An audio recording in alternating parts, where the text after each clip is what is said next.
자, 이제 민법 총칙 마지막입니다. 드디어 부관. 부관이란 건 법령에 부과된 약관의 줄임말이고요. 조건과 기한이 있죠. 자, 일단 조건과 기한이 뭔지 개념부터 간단히 확인하셔야 됩니다. 보통 이런 예를 많이 들지요. 갑과 을 사이에 을이 33회 시험에 합격을 하면 갑이 을에게 상가 건물을 주기로 했다. 자, 이때 을이 시험에 합격을 해야 요 계약이 유효가 됩니다.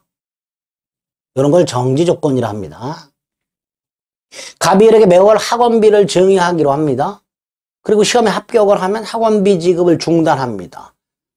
학원비 지급을 중단한다는 건 증여계약의 효력이 소멸하는 걸 말합니다. 이런 걸 해제 조건이라 합니다. 자, 이렇게 시험 합격처럼 발생 여부가 불확실한 것을 조건이라 하게 되고요. 이 조건에 의하여 증여계약의 효력이 발생하거나 소멸하게 되죠. 자, 두 번째, 발생 여부가 확실한 걸 기한이라고 합니다. 자, 갑이 미성년 을에게 성년이 되면 자동차를 사주겠다. 을이 성년이 되어야 증여계약의 효력이 발생합니다. 이런 걸 시기라 하고요. 갑이 미성년 을에게 매월 생활비를 증여하되 성년이 되면 생활비 지급을 중단하겠다고 했습니다. 생활비 지급을 중단한다는 것은 생활비 증여계약의 효력이 소멸하는 겁니다. 언제? 을이 성년이 되면. 이렇게 효력을 소멸시키는 것을 종기라고 하게 됩니다. 부관은 이렇게 조건과 기한 두 가지가 있고요. 조건은 정지조건, 해제조건, 기한은 시기, 종기 이렇게 나눠진다는 거. 요거 가지고 부관의 개념을 정확하게 숙지를 해주세요. 그리고 부관의 이제 조문 달달달 암기하시고 판례 몇 가지만 체크하시면 됩니다. 자, 먼저 조건 147조. 조문 암기합니다, 이거. 조문 다 외워야 돼요. 정지조건이 있는 행위. 아까 시험에 붙으면 상가 건물을 주겠다. 시험에 붙으면 붙은 때부터 그 증여의 효력이 생기고요. 그 다음에 항별을 주겠다. 다만 시험에 붙으면 중단하겠다. 시험에 붙는 게 해제 조건이죠. 따라서 시험에 붙으면 붙은 때부터 학원비 지급을 중단하죠. 그때부터 효력이 소멸하게 되겠죠. 다만 당사자가 소급시킬 수 있어요. 원칙은 조건이 성취한 때부터 효력이 생기거나 효력을 잃는 장래효가 원칙이지만 당사자가 소급시킬 수 있습니다. 예를 들어서 다시 한번 갑이 을에게 매월 학원비를 주기로 했고요. 합격하면 중단하기로 했습니다. 자, 합격을 했네요. 그럼 그때부터 효력이 소멸하니까 그때부터 학원비 지급을 중단하면 되고요. 그 전까지는 유효했던 거예요. 다시 말해서 을은 받은 학원비를 반환할 필요가 없는 거예요. 그런데 이렇게 합의를 해요. 갑과 을이. 1월부터 10월까지 지급한 학원비를 을이 반환하기로 약정하는 거. 이건 뭐예요? 소급효를 인정하는 거죠. 그럴 때는 그 약정에 의한다라는 뜻입니다. 조건 성취율은 원칙적으로 장래효지만 이렇게 당사자가 소급효로 인정할 수 있습니다. 반면에 나중에 기한을 가면요. 기한은 이게 없어요. 사망이. 그래서 기한은 무조건 장래효입니다. 소급효가 아니라 소급효 없습니다. 기한은. 자, 조문 또 외웁니다. 148조 조건 있는 법률행위 당사자는 조건 성부가 미정한 동안에 예를 들어서 갑이 을에게 시험에 합격을 하면 상가 건물을 주기로 했습니다. 이게 조건부 행위죠. 이때 갑은 을이 시험에 붙기 전에 을에게 주기로 한 건물을 팔아먹음으로써 을의 권리를 침해하지 말아라. 이게 조건부 권리 침해 금지입니다. 을은 지금 갑이 주기로 한 상가 건물을 잔뜩 기대하면서 열심히 공부하고 있는데 갑자기 갑이 팔아먹음으로써 을의 기대가 와르르 무너지면 안 되기 때문에 그런 걸 못하도록 하는 게 148조입니다. 그래서 이 을의 권리를 침해하지 말아라가 148조고요. 만약에 갑이 을에게 주기로 한 이 상가 건물을 을이 시험에 붙기도 전에 갑이 다른 놈에게 팔아먹음으로써 을의 조건부 권리를 침해한 경우 을은 나중에 시험에 합격하고 나서 갑에게 손해배상을 청구할 수 있게 됩니다. 두 번째, 을의 권리를, 지금 을이 시험에 붙으면 상가 건물이 생기는 권리가 있죠. 이 권리를 미리 처분할 수도 있고 상속할 수도 있고 보존할 수도 있고 담보로 할 수도 있습니다. 자, 이건 거의 조문만 나옵니다. 처분, 상속, 보존, 담보로 할 수 있다를 암기하시고요. 특히 보존과 관련해서는 가등기를 할 수 있는데 이런 의미입니다.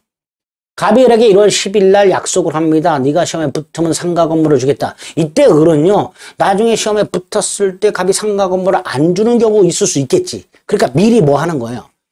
가등기를 해놓는 거예요. 을의 이름으로. 그랬다가 11월에 합격하러 본등기 해버림으로써 소유권을 취득하게 됩니다. 다시 말해서 을이 갖고 있는 상가 건물이라는 부동산에 관한 정지 조건부 권리는 가등기를 통해서 순위를 보존해 둘 수 있습니다. 이게 149조의 취지다. 이해하시고 조문 암기하시면 됩니다.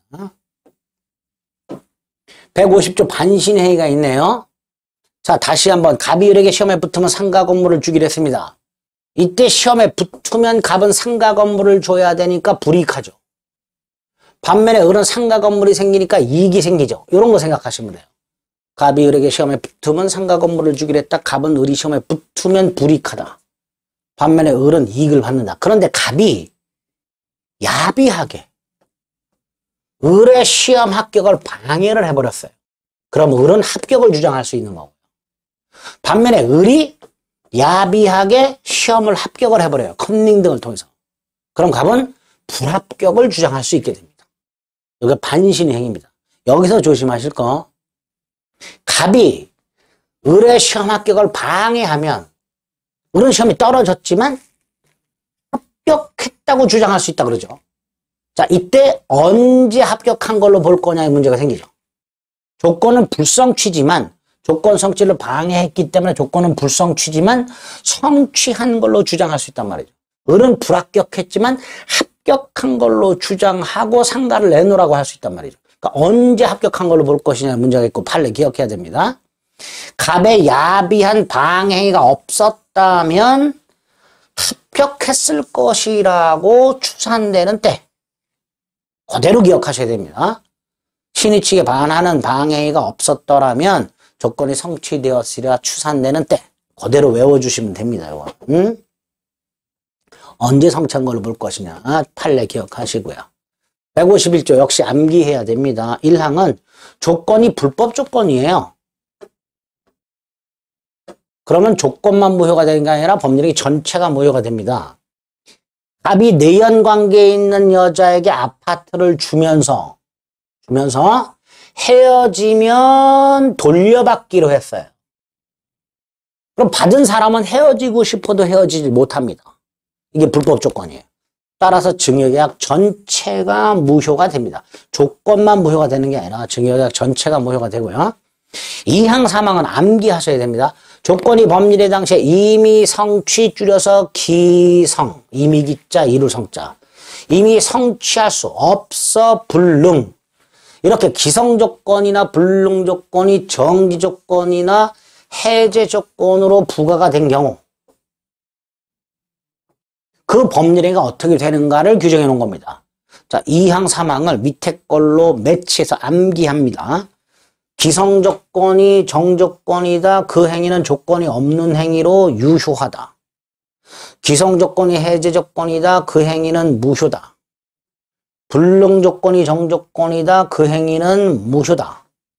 불능 조건이 해제 조건이다. 그 행위는 조건 없는 행위로 유효다. 앞머리 따서 기정조, 기해무, 불정무, 불해조. 다시 한번 기정조, 기해무, 불정무, 불해조. 이렇게 외워주시면 됩니다. 지금 체크해드린 조문을 달달달달 암기해 주셔야 돼요. 그 다음에 이건 판례는 좀 어려워요. 입증 책임의 문제인데 두 가지 생각해 봅니다. 먼저 왼쪽 거. 갑이 을에게 상가 건물을 증여하기로 했는데 다툼이 생겼어요. 그냥 주기로 한 거냐, 조건 없는 증여냐, 아니면 을이 시험에 붙으면 주기로 한 거냐, 즉 정지 조건부 증여냐. 그냥 증여냐 정지 조건부 증여냐가 다투지고 있을 때는 아직 상가 건보를 넘겨주기 싫은 무효를 주장하는 갑이 정지 조건부 행임을 입증해야 됩니다. 다시 말해서 이 증여에 조건이 붙어 있다 라고 주장하는 자가 그 조건이 존재한다는 사실을 증명해야 됩니다. 이게 첫 번째고요. 그게 1번입니다. 어떤 범죄 행위가 정지 조건이 붙어 있는 법률 행위다 라는 것은 무효를 주장하는 자가 증명해라. 아직 상가 건보를 넘겨주기 싫은 갑이 그냥 주는 게 아니라 의뢰 시험에 붙으면 주는 거다라는 걸 증명해라 이런 뜻이에요. 반면에 2번은 의리 33회 시험에 합격하는 것을 정지 조건으로 증여하기로 했습니다. 그런데 여기서 의리 시험에 합격했는지 여부가 다퉈지고 있어요. 이럴 때는 권리 취득을 주장하는 자가 합격 사실을 입증해야 됩니다. 그게 2번입니다. 시험에 붙으면 증여를 하기로 한 경우에 시험에 붙었다는 사실을 유효를 주장하는 자가 증명하라. 이렇게 됩니다. 유효를 주장하는 자가 권리 취득을 주장하는 자가 증명하라. 이렇게 됩니다. 입증 지금 두 가지를 그대로 외워주셔야 됩니다. 어쩌다 한번 나오기 때문에 간단히 한번 자꾸 읽어주시면 됩니다. 자, 기한. 역시 조문 암기합니다. 시기가 있다, 도래했다, 그때부터 효력이 생기고요. 종기가 있다, 도래했다, 그때부터 효력을 잃지요.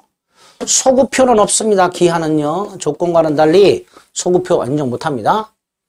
기한은 채무자 이익을 위한 걸로 채무자 잊지 마시고요. 추정 잊지 마시고요. 조문 기억하는 거예요. 포기할 수 있습니다. 상대방 이익을 해하지는 못합니다. 해하면 손해를 배상하고 포기하면 됩니다. 그리고 기한부 권리도 침해 금지되고요. 기한부 권리도 처분 상속 보존 담보로 할 수 있게 됩니다. 조문 간단히 확인하시면 됩니다. 그 다음에 이거 조금 어려운데요. 정지 조건과 불확정 기한을 구별해야 되는데요. 이런 거 생각하시면 돼요.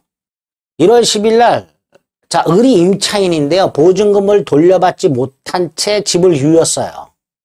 임대인한테 찾아와서 도대체 보증금을 언제 돌려줄 거냐 그랬더니 갑이 집이 아직 임대가 안 됐다.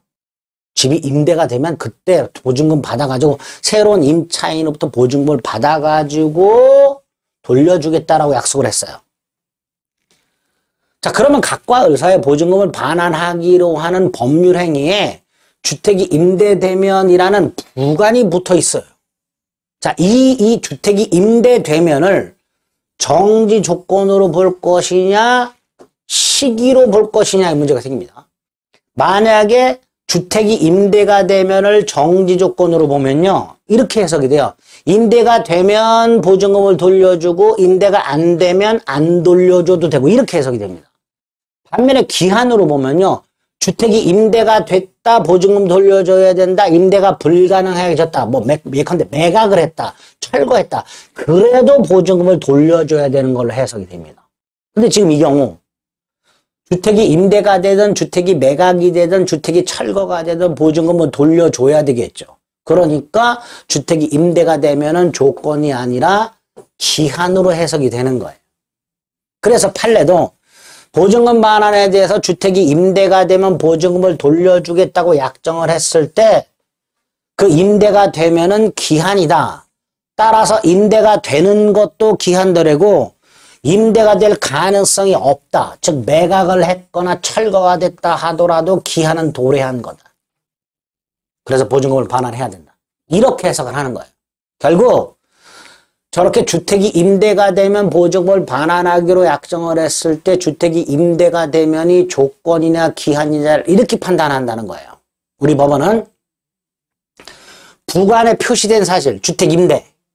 그게 임대가 되면 보증금을 반환하고 임대가 되지 않으면 보증금을 안 돌려줘도 된다. 그러면 조건으로 보고 임대가 된 때는 물론 물론이고 임대가 불가능하게 된 것이 확정된 때도 보증금을 돌려줘야 한다라고 해석을 하면 기한이라는 거죠. 근데 저건 어떻게 해석이 됐어요? 주택이 임대가 돼도 보증금 돌려줘야 되고 매각이 돼도 보증금을 돌려줘야 되니까 기한으로 해석한다. 결국 이 약정은 어차피 돌려줘야 될 보증금 반환 채무에 대하여 이행 기한을 유예한 걸로 보는 거예요.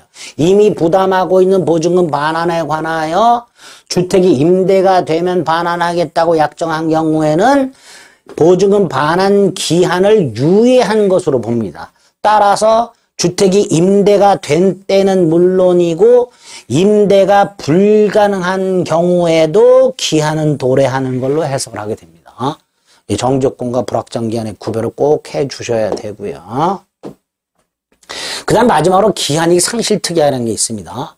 각과 을이 할부계약을 합니다. 냉장고를 12개월 할부계약을 하는데요. 특약을 합니다. 할부금을 2회 이상 연체하면 을은 기한이익이 상실됨으로써 남은 원금을 전부 일시에 지급하겠다. 뭐 이런 식으로 원래 12개월을 나눠서 낼 수 있는 이익이 있었는데 연체하면 그 이익을 상실하게 됨으로써 원금을 일시에 전부 지급해야 된다. 이게 기한이익 상실특약이에요. 그런데 이 기한이익 상실특약을 우리 대법원이 두 가지로 구별합니다. 하나는 을이 2회 이상 연체했을 때 갑이 원금을 내놔라 라고 청구할 필요 없이 바로 기한이 도래하는 정지조건부 특약하고요. 을이 2회 이상 연체를 했다 하더라도 갑이 원금을 내놓으세요라고 청구를 해야 기한이 도래하는 형성권적 특약 두 가지가 있을 수 있다. 기한이익 상실 특약은 두 가지다. 바로 기한이 도래하는 정지조건부 특약과 갑이 원금을 다 내놓으세요 해야만 기한이 도래하는 형성권적 특약 두 가지로 크게 구별할 수 있는데 명백히 정지조건부 특약으로 볼만한 사정이 없다면 뭘로 추정해라? 형성권적 특약으로 추정해라. 결론을 기억하세요. 그래서 기한이익 상실 특약은 두 종류가 있고 두 종류 구별하시고 형성권적 특약으로 추정한다까지 기억하시면 되겠습니다.